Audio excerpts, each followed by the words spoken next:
Hello, this is a little snapshot video about the changes to redstone components that were done in 16W41. The observer block received the most changes. First of all, redstone dust no longer connects to the observer block. Then also if you place an observer block, now the output side faces towards you instead of away from you. Then the next change is that you get signal strength 15 instead of signal strength 1, which makes the observer block, of course, less useful if you want to build something tileable. And you would also create more lag, because redstone dust is the lag cause number 1 in the game at the moment. Then the next change is that instead of giving out a strong redstone signal, gives out a weak redstone signal. So redstone dust on top of a block would no longer get powered. And also if you try to power a piston through a block, this also no longer works. But yeah, you could power a dropper, for example, but it wouldn't power the next dropper. So all the items would land in here. Then, yeah, of course, you can still power a piston with it. That still works. So I powered rail or stuff like that. Of course, everything that's directly in front would get powered. So what they changed is that the observer block no longer gives a block update in front of him, and we would have a piston this position. It does get powered, but it doesn't know it's powered, so it's the whole quasi-connectivity. So as you can see here, the piston does get powered, and here the upper piston updates the low one, so it knows that it is powered. And yeah, since the observer block no longer gives out the block update, piston doesn't know it's powered. Then the next change is, yeah, you can no longer make something like this, because no block update in front, which the next observer would detect.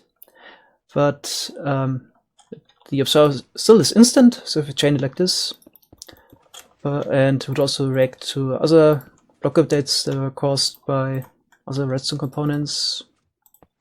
As you can see here, you can still power stuff through the air. Then you can no longer use them really to make a reliable pulse extender. Previously, the last piston would have stayed extended until the other pistons have retracted, and yeah, now you get something like this. Then this also changed. If you would push a observer away from the piston and try to power another piston, you would get out a constant signal out of the observer, and now you get a short pulse. But the pulse isn't as short as it was before, so now we get a 4 game tick pulse instead of a 2 game tick pulse.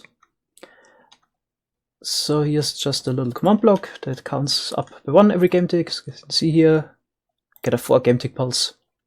So this is comparable to a repeater. It also increases the score by 4. So this is the fastest clock you can make now. It's a 5 Hz clock. So that's as fast as you can power a dropper, which also has 4 game ticks of delay. And yeah, the dropper reacts to the zero tick off pulses. So it seems like this is on all the time, so it's basically on for 4 game ticks, then it's off for 0 ticks, then on for 4 again. And the only components that react to off pulses are the droppers, or for example open fence gate, not open fence gates, or doors, or command blocks, or stuff like that. Previously you could make 10 Hz clocks, but now you can only make 5 Hz clocks with the observer. Then I've also found a bug. You would expect that the first dropper would get powered and the item would go somewhere. So here we have rails that update all the observer blocks, and they point directly into the droppers. And if you give an update to those rails, you would expect the item just moves anywhere, but it doesn't. So they seem to be stuck in a quasi-connectivity state, which sometimes happens with the observers. I guess if you give an update to everything, then it should work. Not sure. 60.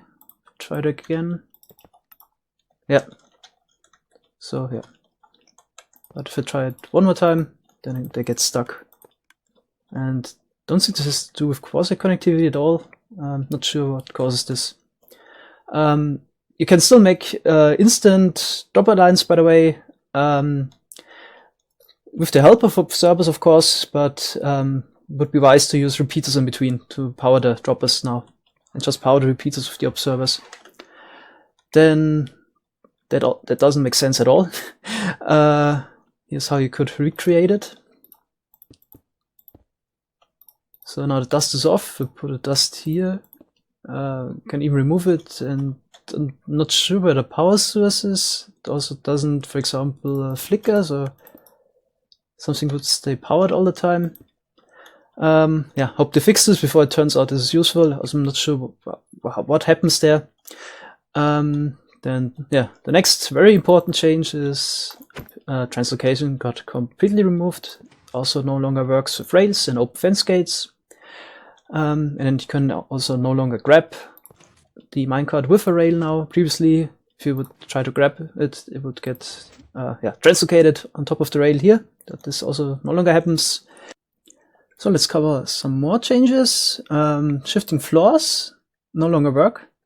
So they worked in the last snapshot, but now this got removed again. And this completely new soul sand shifting floors also no longer work. But what still works would be the upwards floors, for example. If you do something like this, then, for example, a witch would glitch through this. This is something I used in my witch farm, for example. There was also something in the patch notes, which in my opinion was even more important than all the changes we saw. It was an announcement by Grum that they no longer want to do any changes to pistons. So the pistons, in their opinion, is perfect as it is right now. We won't see any more changes to pistons. And this, of course, is really appreciated because the piston block is the most important block in a game. Every little change to the pistons always affects so much. And just think about a giant piston door or a giant mob farm. We put in hundreds of hours of designing or building, and we've seen it before. Just a little change in behavior would always break hundreds of hours of work, and yeah, we would require completely rebuild. And pistons as they are right now are pretty similar to the 1.8 pistons. The only thing that changed is that the double piston retraction got removed. It was also works in intended behavior, so I guess we'll never see that back in the game. But yeah, I'm pleased with how the pistons work at the moment. So we still have the quasi connectivity, which is just awesome. They also reconfirmed 2 months ago that they keep quasi connectivity. Then we have sticky pistons dropping blocks, which isn't in the PE version, for example, like quasi connectivity. We have the whole block update system still in Java, which isn't in PE that much. So on one hand, I'm not sure what they want to do. So there was always this plan they have to make a unified Minecraft version. So no matter if you're playing a smartphone or your console or your computer, there's one Minecraft version. No more PE console version or Java, just one Minecraft version. And of course, everything has to act the same. So all the observer block changes we saw were done to mimic the observer behavior that we see in the PE version. And I'm not sure how their statement regarding the pistons could be interpreted. If the piston behavior doesn't change anymore, but they still want to make the versions similar, then either PE has to adapt, or we would get an exception, which would be awesome, like 2 sets of pistons, something like that, which would make everybody happy. So then the people that don't like quasi connectivity would have their set of pistons, and the majority of heavy redstone users would still have their quasi connectivity, and so on. Still hope they find a solution that makes everyone happy, and then not just one side. If they would remove the cool piston features that we have in Java at the moment, I would quit the game instantly. Be gone. Thanks a lot for watching. Have a good day. Bye bye.